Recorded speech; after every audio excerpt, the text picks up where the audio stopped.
Forbes is, she's from Maine. She has a business called Overland Honey of Maine. She's the what? Director? Chairman of the East Apiculture Society Board. And I'm going to let her tell you the rest about herself from there. So here's Erin Forbes. Thank you. This is that. I got 2 Newfoundlands and a German Shepherd right here in the yard, and I'm dealing with this swarm that landed there and landed, and nobody gets stung. I mean, it's amazing that people, like normal people, really do freak out for a real reason, because it is very stimulating when the bees are around. But at the same time, it is, I mean, everybody says everything. You don't ever want anything black, hairy, fuzzy, that looks like a bear, anything anywhere around bees at all, ever, right? No, this is my life. And they're absolutely fine. And meanwhile, I'm running around like chicken with my head cut off. Okay, here's the swarm trap at my old work, Sterling Road. So this was my office window, like behind the tree there. And so, of course, the one day that I am not at work, I was teaching an overwintering nuke workshop. My boss calls me and there's bees in your basket. And I'm like, bees in the basket? Like a few bees in the basket? Oh, no, lots of bees, thousands of bees in the basket. I'm like, okay, I'll be right back. And so there's the swarm trap. This is right out in front of the building, like literally right out the front door. There's my swarm trap, so I can look at it out the window. But of course, on this day, I'm, not there. And so anyway, I'm installing this. So you just take the swarm. See, this is me do as I say, not as I do, because all I had was this one frame to fill it in. But then I shook it off. But so you lift the top of the swarm trap off. Your bees are going to be on the top, not in your bucket. And then dump the rest of the bees in, and then gently put your foundation in. And then you can see they had only been in there a few hours. This wasn't even a day, and they drew comb already, which is pretty amazing. So they're your best comb drawers. And then you just bring them home, wait till the nighttime. Don't wash your suit with wax in the pocket. Don't wash your shirt with beeswax in the pocket. That's okay. So anyway. I don't know if you guys have this. Do you guys have a swarm hotline down here? Super good resource. And the nice thing about the swarm hotline that we have is that the Google phone number keeps track of it. So we actually do a little report every year at our state meeting that we got, 238 calls, 47 of them were for yellow jackets, 15 of them were for bee removals, X number were actual swarms, X number were actually caught. It's very helpful, and it's a good service for the non-beekeeping public to kind of keep that, have beekeepers taking care of swarms, because otherwise your state apiary gets overwhelmed and can't do anything with it.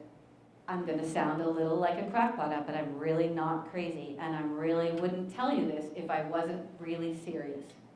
But in that original swarm, the one that was 1 million feet up in the tree, I have plenty of time, so I'm going to take my long time telling you, and the Y-song box, I was very upset about that swarm being in that tree, because the reason they were up in that tree was because my husband did cut down the tree that was the easy one, because he was sick and tired of the bees swarming, and he was the kind of beekeeper who made a correlation between that tree, done. So of course the next time they go 75 feet in the air, and I was virtually inconsolable. This is probably my 3rd year of beekeeping, and I take everything very super personally, and I'm storming around the house and making swarm traps and reading on the internet and what to make them attractive and where else can get a commercial lure, and I use lemongrass oil and lemon pledge and everything else I could find and everything, and I'm making all these things and I'm wandering around. And the forecast, the problem with swarms in the tree is that I can read the weather forecast and they can't.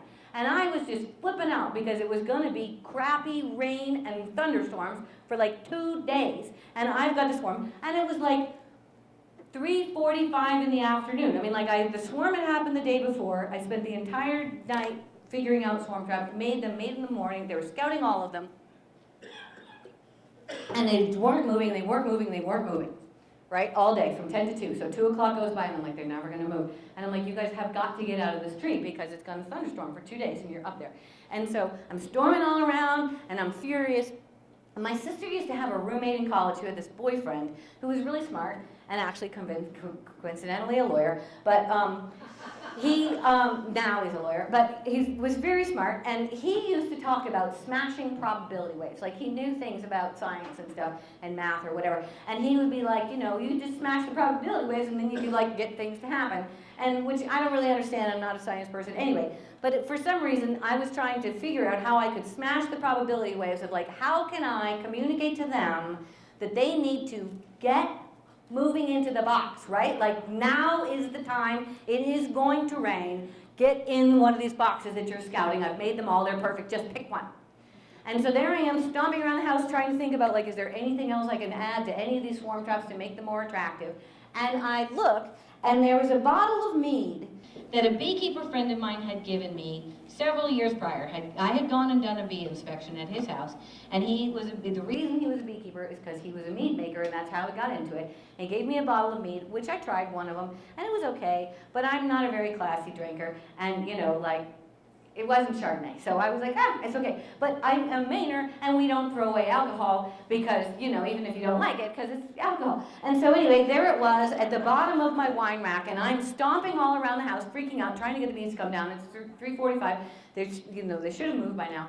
And I see the mead, and I think to myself, well, who knows, right? Just can't hurt. I'm going to drink a little of that, and I'm just going to think harder to get down here. And I swear to God, I drank a little mead, and the bees came down. And I was like, wow, I think that worked. And so then the next time that I can't remember what the next time actually was, but the next time that I had a bee trick that I really needed to work, I did it again, and it worked again. And so ever since then, I keep mead on hand. Literally, I'm not kidding you, I keep mead on hand in my house. I don't do a lot of mead drinking. I'm not a very sophisticated mead drinker. But if you need something to work and you're not quite 100% positive that the split you just made was a little bit too close or too far, run down to the store, get yourself a glass of mead, and just think positive thoughts. Or if you do something really terrible that should get you disqualified for being a beekeeper ever again for the rest of your life, like accidentally leaving a queen in a marking tube on the side of the hive stand for a week, and you just ruined all of your karma, drink a little mead, and it puts it back. And so I swear to God I wouldn't tell you to do this if I mean, this is not a gimmick. And I have had beekeepers who have called me and said, I did it and it worked. And I really, you know, I don't know anything about metaphysical stuff, and I'm not religious, and I don't know any of those things, but, you know, some things are just inexplicable and yet actually do make differences. And so, you know, first of all, mead, just on its very surface, going back to being an accountant, mead is a wonderful thing for bees because it is so little honey in the alcohol, high margin alcohol, little bit of honey, means that the beekeeper can afford to be paid a lot for honey. So mead makers and brewers will pay really good money for honey. So just on the very basis of creating demand for, you know, something that helps our industry, it's good on that principle alone, even if it doesn't work. Like, even if it doesn't fix your karma, it's a good idea to drink mead occasionally. But I'm just telling you, it also fixes karma. And it also makes bees understand what you need them to do more. And so that's just that. The thing that I glossed over about removing the queen from the hive is, what do you do with the queen? And this is what I do in my bee yard. I'm going to see if I have a whole other talk on this that I'm going to start in just a second. But what we do with the queen is we essentially midwife the swarm. And you can do this in a number of ways. This is not something I have invented. This is something that's very typically done in England. It's called artificial swarming. And there's all kinds of ways to do it back and forth. But the short version of the story is you move the old queen and just 2 or 3 frames of capped brood. And capped brood is important. We don't want to bring open brood because we're not moving a lot of bees to support it.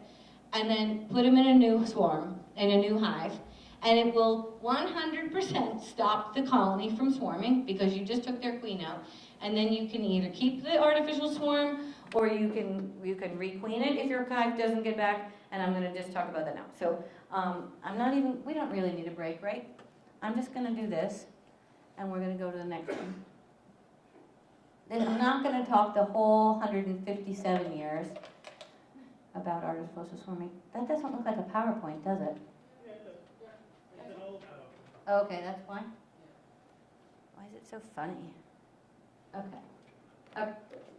We're going to ignore the about Aaron part because you guys know about me. Okay. Oh, Costa Mesa Botanical Gardens, come and visit. Okay. Oh, there's my Slovenian bee shed. Oops. There's my Varroa hive. There's my top bar hive. I highly do not recommend top bar hives. There's my observation hive. I do recommend observation hives. Okay, anyway. Okay.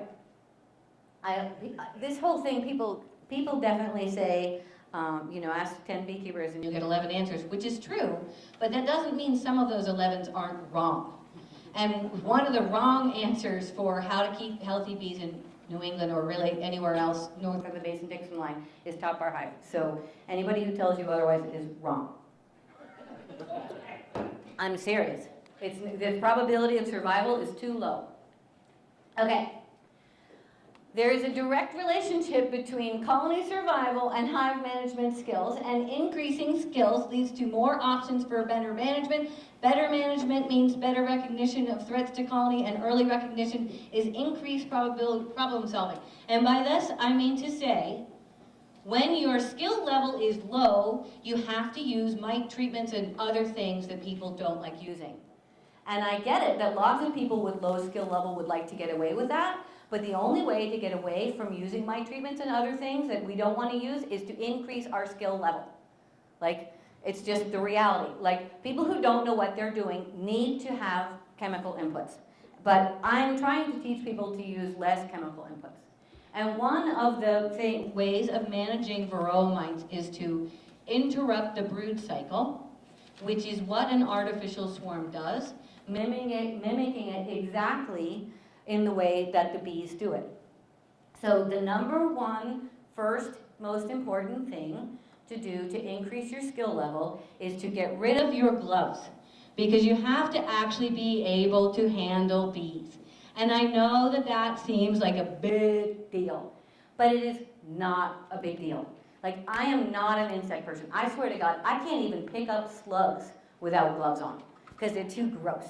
You know what I mean? Like, I'm not like some bee whisperer that got born from this. The reality is moving from gloves to gloveless is not that hard. It's just our own adrenaline that freaks us out. And not treating people who are quote unquote treatment free, if they're not doing intensive management, they're not really treatment free, they're beekeeping free. They're killing other people's bees, and this Varroa bomb population is really, it's a damage to our entire ecosystem, what those things are doing. And there's increasing evidence that Varroa mites are causing problems in even other bees, like bumblebees. Like when people are just rampantly leaving these parasites out in our ecosystem, it's a terrible, terrible thing. And so it's not that I don't mind.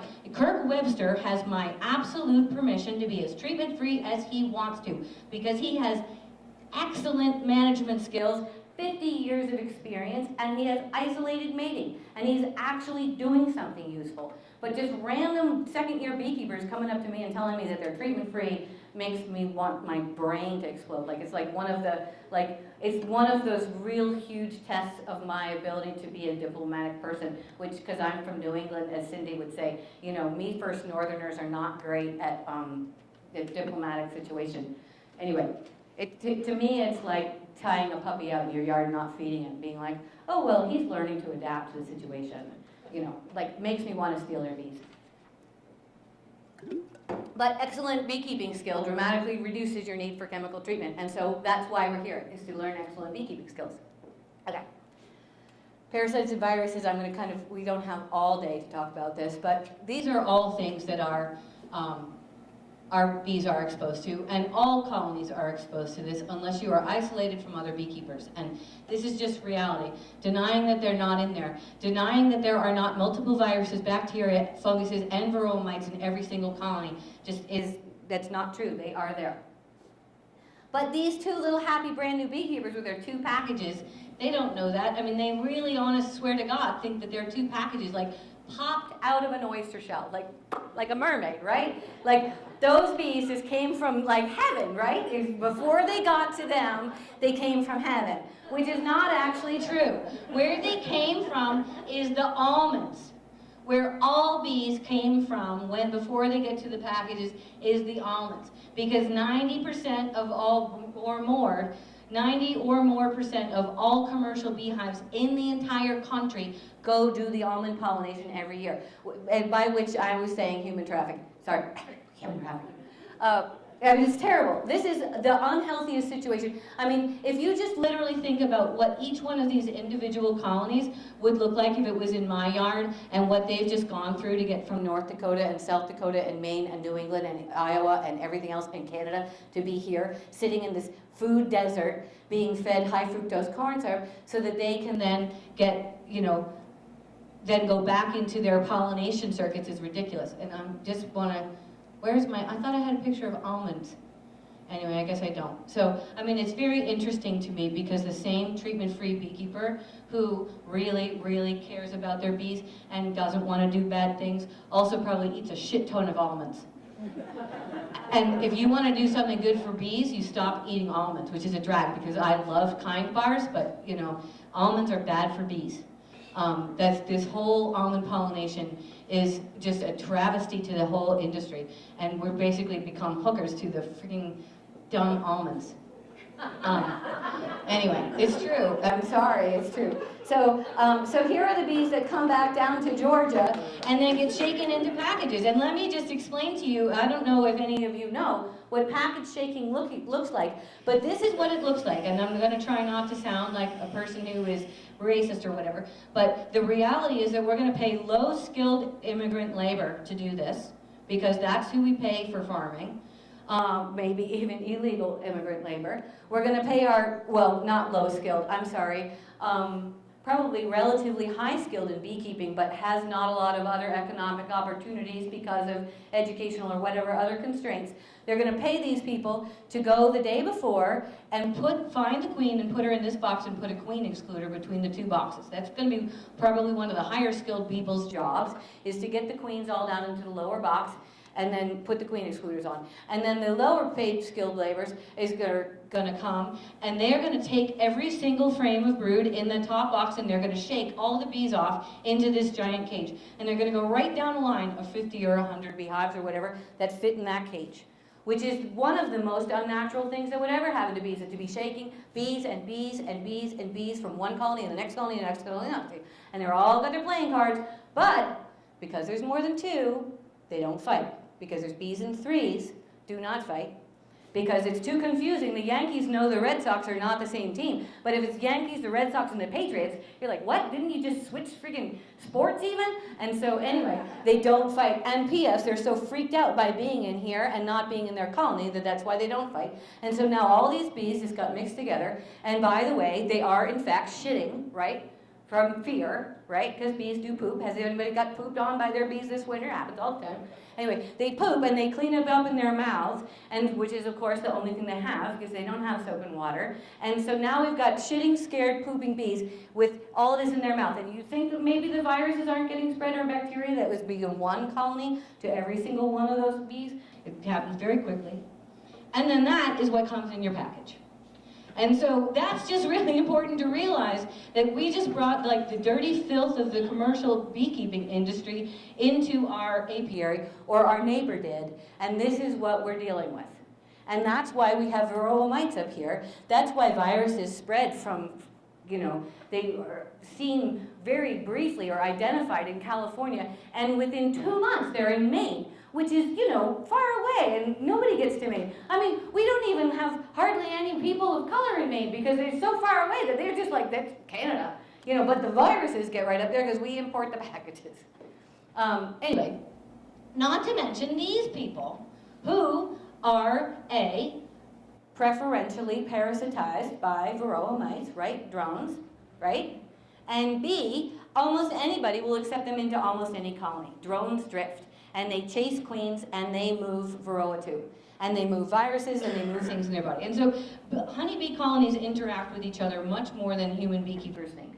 Particularly beginning beekeepers who really fairly, not to be mean, because I was a beginning beekeeper once, but so I can say this from experience, beginning beekeepers barely think at all. They just mostly freak out and hope, right? They don't do a lot of thinking, they do a lot of freaking and hoping. And so we want to encourage thinking and less freaking. So the big threats to honeybee colonies are here. And this is the biggest one, and the viruses are a big part of it. Varroa's incestuous reproductive life cycle is the thing that makes them so hard to kill, is because the founder's mite, the mother mite, lays the eggs of the baby boy and the baby girl in the same cell, and they have sex, and that's how new baby mites come. And so they don't have to do, there's no pressure. If you kill 99% of the mites, the one who is still alive can still reproduce because of the incestuous lifestyle. And that's the reason why chemical inputs don't really work for Varroa. And so that's why all these chemicals become useless in a very quick period of time, is because of the incestuous life cycle. So it's very important to move to IPM strategies and other strategies for controlling this parasite. And this is one of the IPM strategies for controlling Varroa, is breaking the brood cycle. So what that's happening is when the colony is queenless for a period of time, the nurse bees aren't feeding baby eggs and larvae because nobody is laying them, right? And so it gives the nurse bees an opportunity to clean up the brood area when there isn't a queen laying right behind. It gives a period to clean up the sick larvae so they can focus on that. It also interrupts the reproductive cycle of the Varroa mite, because the Varroa mite are going to reproduce in the brood. And so when you stop laying brood, eventually there becomes this break where they can't get going that fast. And so you got to check your brood. This is, inspecting the brood. This is toothpick. The number one most important tool after a veil is toothpick. So you can look at brood, maybe third most important after smoker, veil, and hive tool. Fourth most important. But I would say they're all equally important. This is what snot brood looks like. See that tiny little perforation right there? This is that unnamed, relatively newish virus in 2010 that some people call snot brood. Jennifer Berry calls it the funk. It looks a little bit like sac brood, but it's not. Looks a little bit like EFB, but it's not. This is Varroa vectored viruses coming into my SARE project from my packages. So don't use antibiotics to treat viruses because they don't work. And overuse of antibiotics is dumb anyway. What we really want to do is remove stress from the colony. And so if you see viral symptoms in your colony, deformed wing virus, that's snot brood, you want to think about getting rid of the Varroa, which brought it there.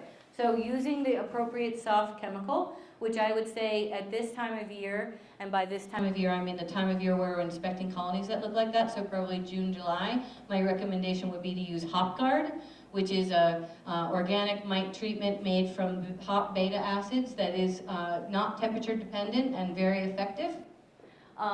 You want to remove stress from the colony, so you want to feed them so that they can, if you feed the bees, then they can work more in house cleaning.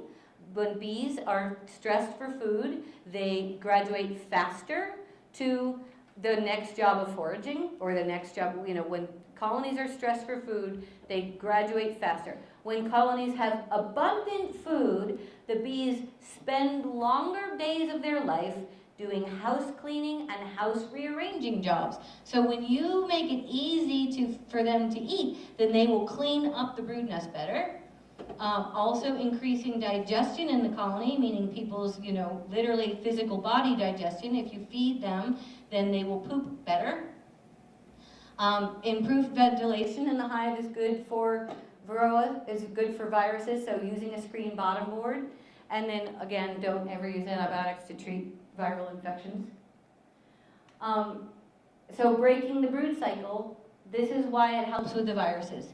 And so even breaking the brood cycle, not doing artificial swarming, even if you just cage your queen for a few days, like cage her and leave her in her own colony so they won't freak out because she's in there, they can still feed her, they can still get her playing cards, but she's just not gonna lay for say 5 days or whatever. You can literally just break the brood cycle that way. It's a nice little easy break.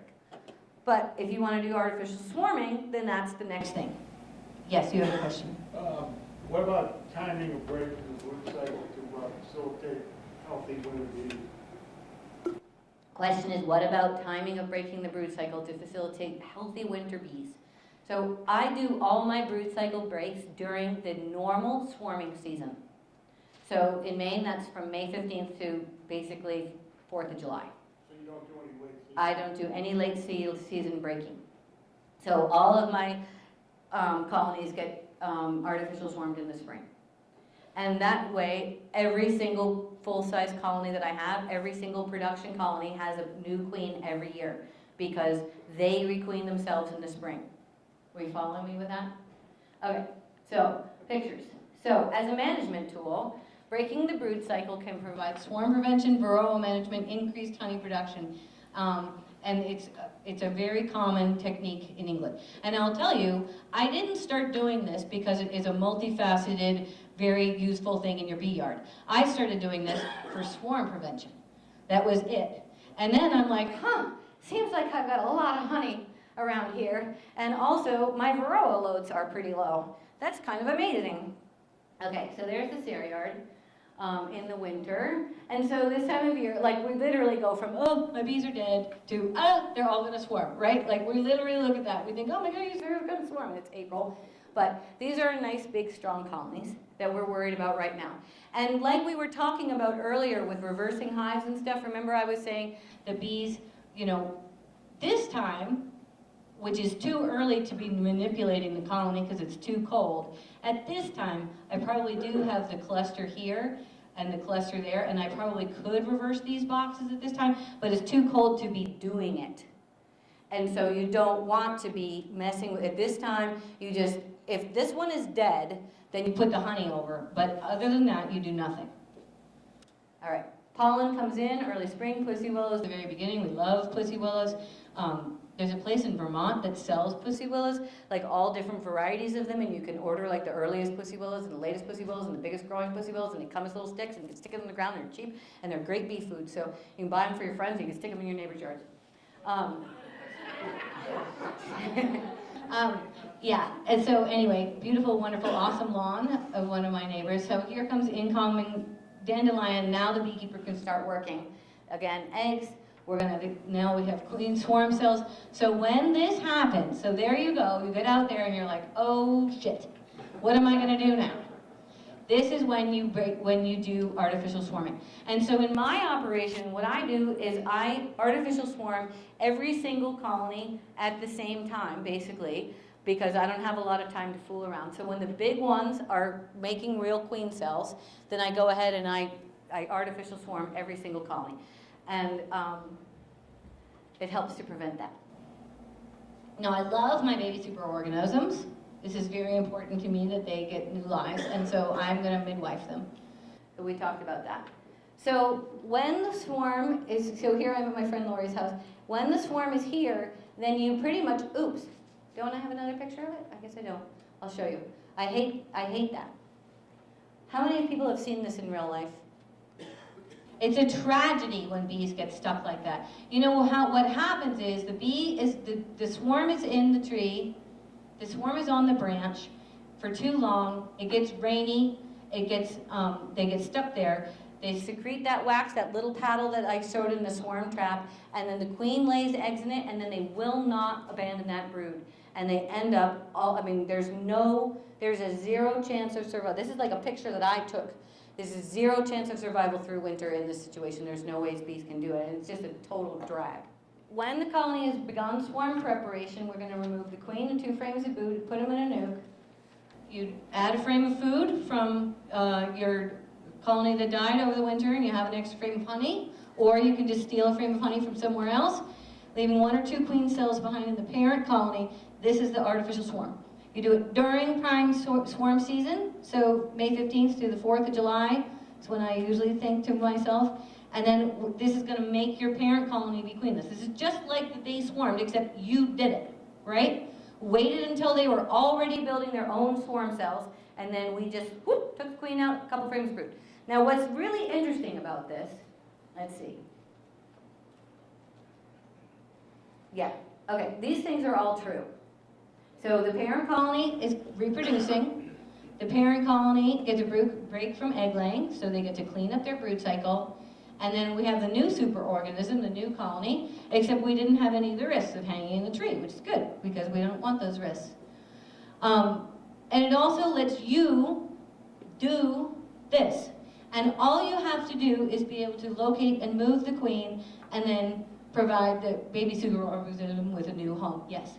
Do you have to wait for new swarm cells to be made? Because I've had some keepers tell me, if you've got some eggs, unhatched eggs, and you remove the queen, then the bees in that parent hive will make one of them, sort of like you showed that other picture. Do you recommend that? So the question is, do you need to wait until the queen cells are already there, the swarm cells, or do you just split on the egg? And by split on the egg, I mean splitting when there are eggs. So the point of artificial swarming is to get all the way to the process of swarming. And so if you just split on the egg, like basically what you're doing is you're too early for that colony, which is not necessarily the worst thing, because what I said is that I split on, when I see capped queen cells in my strongest colony, I split everybody.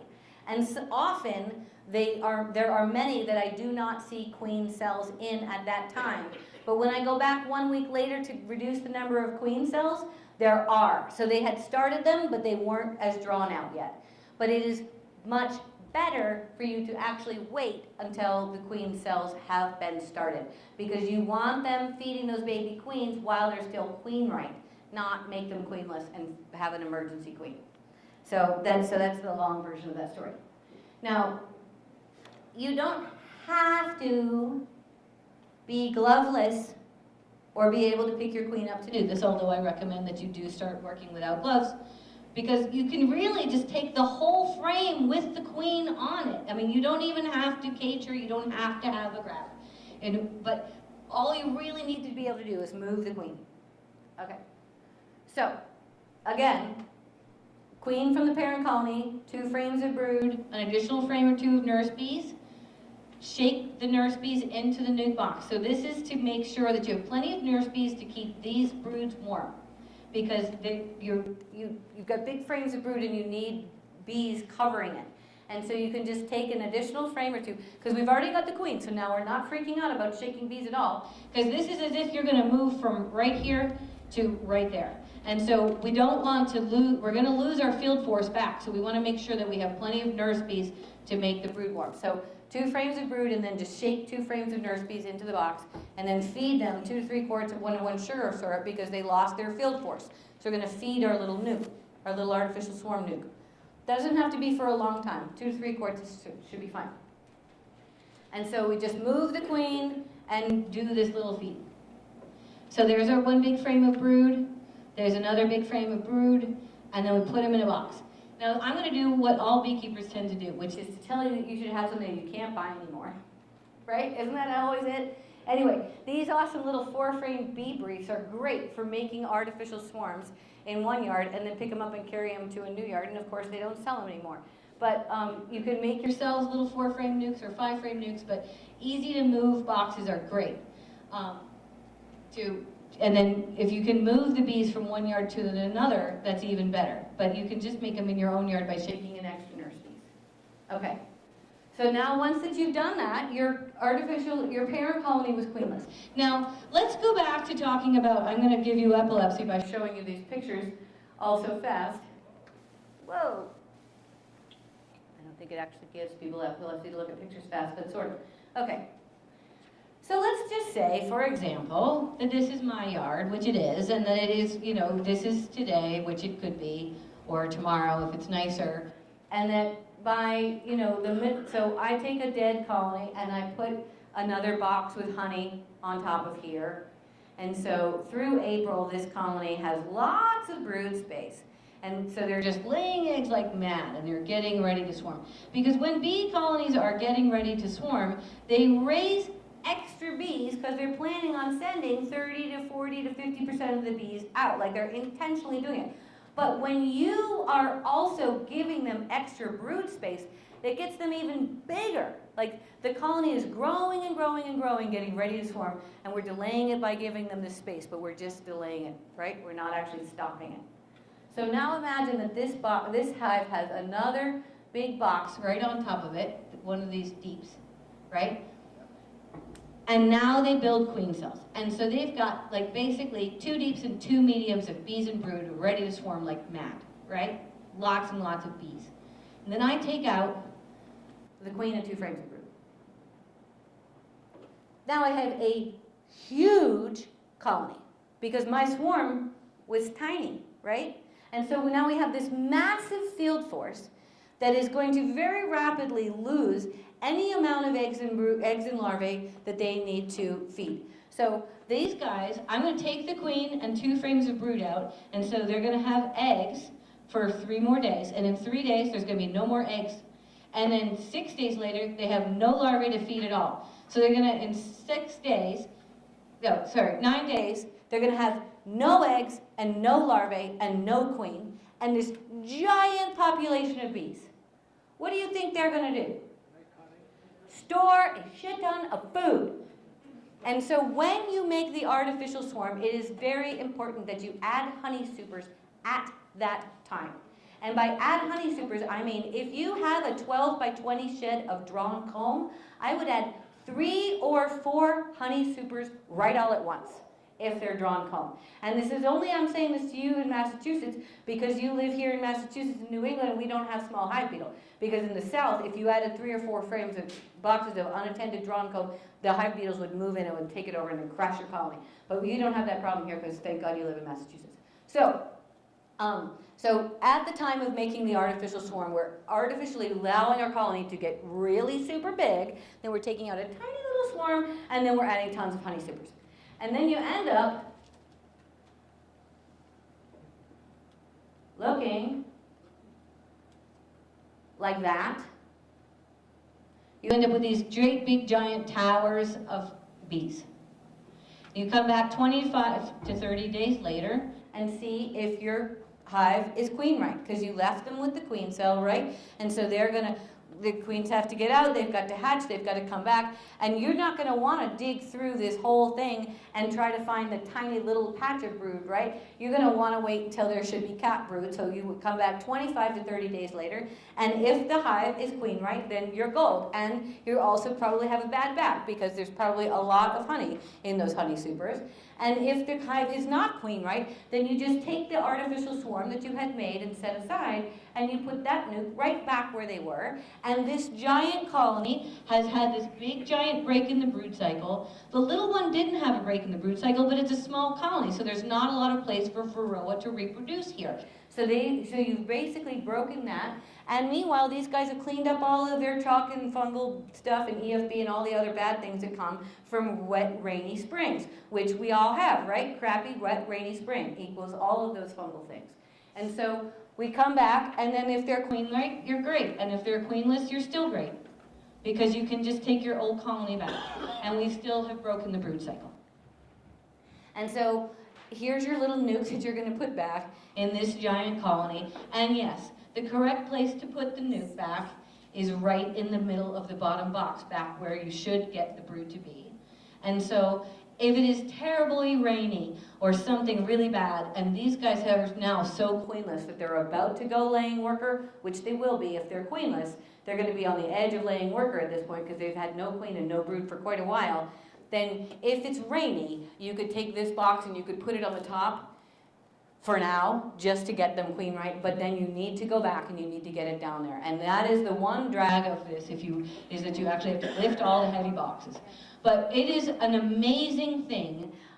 Who has had the experience of putting a queen-right nucleus colony into a great big queenless hive. Has anybody ever done? It is astounding, the change in their behavior and how literally you can hear them just like relax. Like you can hear them, and it is like literally, it is like being the hand of God. I mean, if you could do this to Haiti, like, here you go, guys, or Puerto Rico, let's just restore the power system, boof. I mean, it is like that. They are that screwed. They are as screwed as Puerto Rico, and you get to go fix it, which is pretty amazing. And it's one of the most kind of rewarding things about being a beekeeper, is that you can solve like the thing that they could never do by themselves. Like when they're that queenless, they have no solution. There's no natural thing to do, but the beekeeper can come and fix it. Okay. Because the colony doesn't have to feed all that brood, they make a lot of honey. Yes. So all these things are just explaining more of what I was just saying. Yes. So that would mean because you're queenless, you don't need to put the queen excluder, so it's Correct. There's no queen excluder. I do not use queen excluders for anything in my operation except for keeping mice out of my equipment and queen rearing. Because, so let's just say you didn't have 4 boxes of drawn comb honey supers to put on because you're a relatively newish beekeeper. You just have foundation. You put one foundation super on at the time that you make the artificial swarm. As soon as they draw it out, you put another one below it. You always want to install your foundation right on top of the brood nest because that's the warmest part of the hive, and so that's where they're going to secrete wax the best because they secrete wax when it's 80 degrees. So if you're just using foundation, your new super always goes beneath. And when you're using drawn comb, you're going to have like 20 days of no queen. So they're going to fill that first super, and that first super is going to become your barrier. Now, one thing that's really interesting, I actually remember Michael Palmer saying this to me once, is that beekeepers sometimes experience the phenomenon, particularly on a flow, of a honey super being filled in like 2 days. Like yesterday I checked and it was mostly empty, and today I came back and it is mostly capped. That is not a bee colony ripening a super of nectar in 2 days. What that is when your colony, let's see, so this guy, completely screwed and queenless, right? And by guy, I mean girl. This colony, completely screwed and queenless, I'm going to put this nuke in, right? The field bees just come in and dump their shit. I mean, it's like the field bees are like your bad boyfriend who just goes to the grocery store and like thinks that bringing food into the physical house is like everything that needs to get done, right? Just dump it in the kitchen and doesn't put anything away. This is what the field foragers do, is they just walk right in the door and they chuck it in the house and they go back and forage some more. And it's the house bees that tidy. And what the house bees are basically tidying to keep space for the queen to lay, right? And so when there's no queen, often the whole brood nest gets just clogged up with nectar and pollen because nobody's really putting stuff away. Are we following me on that? And then when the new virgin hatches and comes back, all of a sudden what you see is holding open. Does anybody know what holding open is? When you look in your mating nukes, and all of a sudden there's this perfectly cleaned out patch of cells that they have cleaned out waiting for the virgin to start laying, right? Which they do, we know, holding open. Trust me, if you don't know what I'm talking about, it is a thing. When you're looking at mating nukes, you can see that when the virgin queens have mated and they're back and they're piping and they're doing all their stuff, as they're developing, the nurse bees will clean out a spot. Well, after holding open, once the queen is back laying, they all of a sudden, the house bees kick into gear and take all of the nectar that's everywhere and they haul it upstairs and they store it. And so that's what it looks like when you're calling. So you put all these honey supers on and they're not really filling, and then all of a sudden, up it goes. That's because your virgin came back. We follow me? So anyway, that's just part of it. Okay. So the main flow, you guys have the same main flow that I do, which is the, locust bloom, locust linden, they all happen right on top of each other here in the spring after the fruit bloom. It's the perfect time. They spend the main flow queenless. That's why we're doing it now instead of in the fall. Yeah, and so I don't mean to be braggy, But I'm just telling you, like, I like to say at work, you know, I'm an accountant, just because they're rich people problems doesn't mean they're not problems. Like there's like every, you know, you go through the hierarchy of needs, and sometimes, like if, for example, with like Allagash Brewing Company growing at 30 or 40% a year over year over year is a problem. Like you have to build a bigger plant, you have to get a bigger warehouse, we're constantly moving, all this kind of stuff. Well, when you get really good at beekeeping, you have problems like I'm running out of equipment. My bee shed is getting too big. My hives are so tall that I have to use a ladder.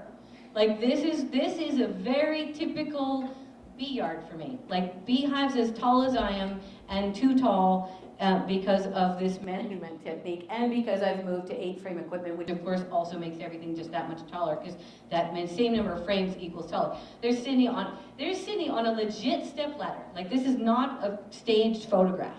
This is what it looks like. Just because my bees make tons of honey doesn't mean that you don't still have to deal with it. And you know, big tall hives are a pain in the neck.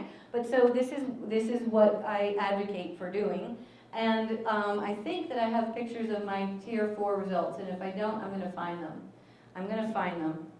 I'm going to find some things that I want to show you really quickly because they're somewhere else. But I can find them. My tier 4 results, I was talking about them in Virginia. So let's look at Virginia. Nope. Okay, I'm going to find them after lunch. But just to show you that. But before I do, we had talked about something that I totally glossed over earlier with the SARE project. So the results between my overwintered nucleus colonies and my requeened packages were statistically identical. In fact, the requeened packages by empirical numbers, there was like 26 of the requeened packages were awesome and 24 of the overwintered nukes were awesome. Their probability of survival was identical to the overwintered nukes. So because I had really thought that the requeened packages would be better, but not as good.